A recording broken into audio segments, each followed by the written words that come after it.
Email में ये query मौसूल हुई कि बहुत से बच्चों को डायपोल मोमेंट्स कैलकुलेट करने में मसला पेश आ रहा है कि हम किस तरीके से तमाम मॉलिक्यूल्स की डायपोल मोमेंट को कैलकुलेट करें। क्या हमें तमाम मॉलिक्यूल्स की डायपोल मोमेंट को याद करना पड़ेगा या कोई और तरीका है जो हमें बता दिया जाए। तो देखो, डायपोल मोमेंट्स को याद करना जरूरी नहीं है कि आप तमाम मॉलिक्यूल्स की डायपोल मोमेंट को याद करो।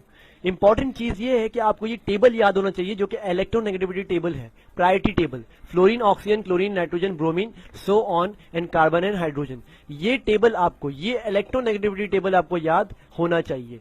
और ये एमसीक्यूज में पूछा जा सकता है कि फ्लोरीन की इलेक्ट्रोनेगेटिविटी 4.0 होती है, ऑक्सीजन की 3.5, क्लोरीन की 3.16 एंड नाइट्रोजन की 3.0 and so on. Carbon is 2.4, hydrogen is 2.1।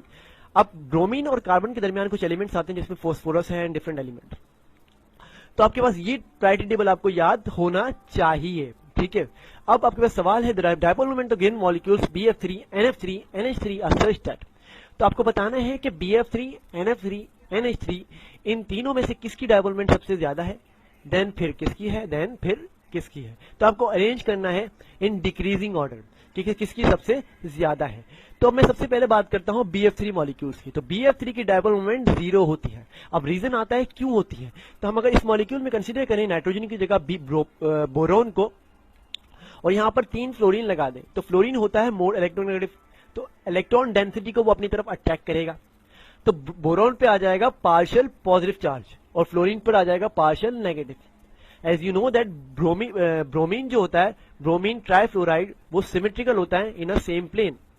यानी कि आपके पास जितनी इक्वल फोर्स से फ्लोरीन के जो एटम्स इलेक्ट्रॉन डेंसिटी को अट्रैक्ट कर रहे हैं, उतनी इक्वल फोर्स से बोरोन जो है वो इक्वली रिलीज कर रहा होता है, ठीक है। तो both the forces means the force given by fluorine to attract the electron density and the force by which the nitrogen is giving the electrons are equal. So the net dipole moment is 0 because BF3 is symmetric. Symmetric means all the vectors or the which are dipole moments cancel out each other and the net dipole moment is 0. अब बात आती है NH3 की और NF3 की। जब NH3 की बात करते हैं हम, तो NH3 में आपके पास नाइट्रोजन हाइड्राइड में और NF3 में आप बात करते हैं तो दोनों के केस में नाइट्रोजन मौजूद है। नाइट्रोजन की इलेक्ट्रोनेगेटिविटी होती है 3.04, लेकिन इस केस में हाइड्रोजन की इलेक्ट्रोनेगेटिविटी होती है 2.1। तो नाइट्रोजन होता है मोर इलेक्ट्रोनेगेटिव हाइड्रोजन के मुकाबले में। तो नाइट्रोजन क्या करेगा, इलेक्ट्रॉन डेंसिटी को अपनी तरफ अट्रैक्ट करेगा।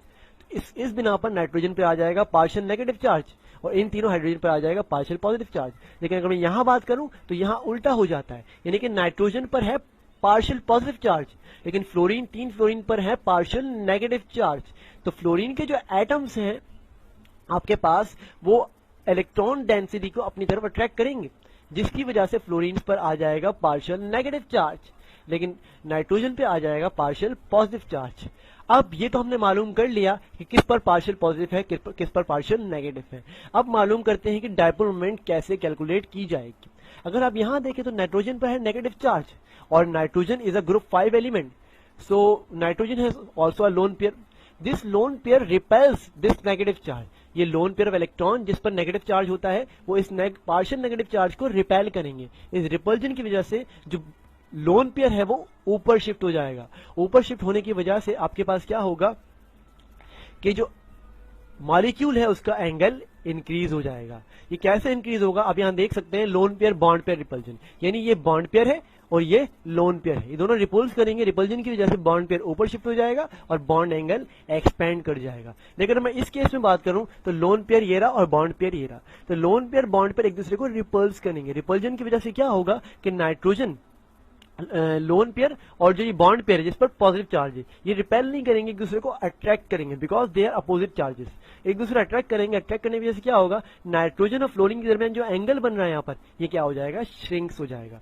तो NH3 के केस में लोन पेयर ऊपर शिफ्ट हो जाएगा और NH3 का जो एंगल है वो इंक्रीज हो जाएगा, लेकिन इस केस में एंगल श्रिंक्स हो जाएगा। तो आपके पास एक एमसीक्यू ये बन के आ सकता है कि NH3 का जो बॉन्ड एंगल है वो NF3 के मुकाबले में ज्यादा होता है। अब बात आती है डायपोल मोमेंट की। तो डायपोल मोमेंट में आप ये देख सकते हैं कि आपके पास NH3 के केस में NH3 मोर इलेक्ट्रोनेगेटिव होता है, तो आपके पास जो इलेक्ट्रॉन डेंसिटी की डायरेक्शन होगी वो टुवर्ड्स नाइट्रोजन होगी। यानी कि आप देखिए ये नाइट्रोजन के तीनों वेक्टर्स कहां जा रहे हैं, टुवर्ड्स हाइड्रोजन के तीनों वेक्टर्स कहां जा रहे हैं? Towards nitrogen, because nitrogen is more electronegative.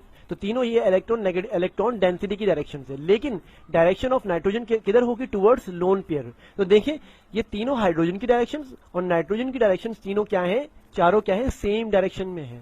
लेकिन अगर यहां देखें तो फ्लोरीन मोर इलेक्ट्रोनेगेटिव होता है, तो डायरेक्शन है फ्लोरीन की तरफ, लेकिन नाइट्रोजन की डायरेक्शन है टुवर्ड्स लोन पेयर। तो आपको पता है कि डायपोल मोमेंट होती है वेक्टर क्वांटिटी, डायपोल मोमेंट है वेक्टर क्वांटिटी। और जब भी हम वेक्टर्स को कैलकुलेट करते हैं, जब वेक्टर्स अगर सेम डायरेक्शन में हो, जब वेक्टर्स सेम डायरेक्शन में हो तो उनका सम ग्रेटर होता है as compare to the vectors in opposite direction. तो जब आप वेक्टर सेम डायरेक्शन में होंगे, आप उनको ऐड करेंगे तो there sum is greater. So that's why the net dipole moment is greater in the case of NH3, because all the vectors are lying in the same direction.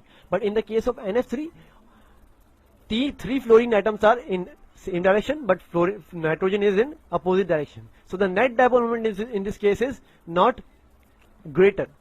So in this case net dipole moment is 1.46, in this case 0.24. Why? Because all the atoms are in same direction, but in this case not all the atoms are in same direction. Now comes to the main point. अगर आपके पास यहां पर एक lone pair है, आपके पास यहां पर exam में एमसीक्यूज ऐसा भी आ सकता है कि आप बता दें कि NH3 और PH3 दोनों में से किसका बॉन्ड एंगल ज्यादा होता है, तो आपको कैलकुलेट करके बताना होगा bye lone pair and bond pair repulsion. तो ये ऑर्डर जरूर याद करिएगा कि lone pair repulsion is greater than lone pair bond pair. अब अगर आप H2O की बात करें, H2O की बात करेंगे आप, तो H2O में आप देखें ऑक्सीजन के पास होते हैं 2 लोन पेयर। कितने? 2 लोन पेयर। तो लोन पेयर रिपल्जन यहाँ पर ज्यादा हो जाएगी। तो लोन पेयर रिपल्जन की वजह से बॉन्ड एंगल पे बड़ा इफेक्ट पड़ेगा। तो आपके पास यही पूछा जा सकता है कि which one has greater angle, which one has greater bond angle, NH3 और H2O। इसके अलावा आप ये चीज इंपॉर्टेंट ध्यान में रखें, ठीक है। जिस तरीके से कार्बन सिंगल बॉन्ड है तो उसकी बॉन्ड लेंथ होती है 1.54 एंगस्ट्रॉम। जैसे डबल बॉन्ड आ जाता है, जैसे डबल बॉन्ड ट्रिपल बॉन्ड आता है, तो वैसे वैसे आपके पास क्या होता है कि एटम्स एक दूसरे के करीब आना स्टार्ट हो जाते हैं। देखिए सिंगल बॉन्ड की बात करेंगे तो कार्बन सिंगल बॉन्ड लेंथ होती है 1.54। अब यहाँ पर डबल बॉन्ड आ गया कार्बन, तो डबल बॉन्ड के आने की वजह से बॉन्ड लेंथ क्या हो गई? कम हो गई। बॉन्ड लेंथ कम हो गई तो एटम्स एक दूसरे के क्लोजर आ गए। तो बॉन्ड लेंथ कम हुई, एटम्स क्लोजर आए। एटम्स के क्लोजर आने की वजह से ये हुआ कि हमें ज्यादा एनर्जी रिक्वायर्ड होगी उनको ब्रेक करने में, यानी कि बॉन्ड एनर्जी बढ़ गई। बॉन्ड लेंथ कम हुई तो बॉन्ड एनर्जी बढ़ गई। अब अगर हम ट्रिपल बॉन्ड में बात करें तो ट्रिपल बॉन्ड में एटम्स और क्लोज आ जाएंगे, तो जो बॉन्ड लेंथ थी वो और कम हो जाएगी 1.20, यानी कि बॉन्ड एनर्जी और ज्यादा रिक्वायर्ड होगी। तो जितना एटम्स क्लोज आते जाते हैं, जितने डबल से ट्रिपल बॉन्ड बनते हैं, उतनी बॉन्ड लेंथ कम होती जाती है और उतनी ज्यादा बॉन्ड एनर्जी रिक्वायर्ड होती है, ठीक है। तो इस एमसीक्यूज का जो करेक्ट आंसर वो ये है कि NH3 has greater dipole moment as compare to NF3 and NF3 has greater dipole moment as compare to BF3, because in NH3 all the vectors are in same direction, but in NF3 not all the vectors are in same direction. So the correct answer is option number C. But in this type of MCQs you should also remember this type of value, that 1 d by equal to 1 into 10 to the power minus 18 ECU centimeter.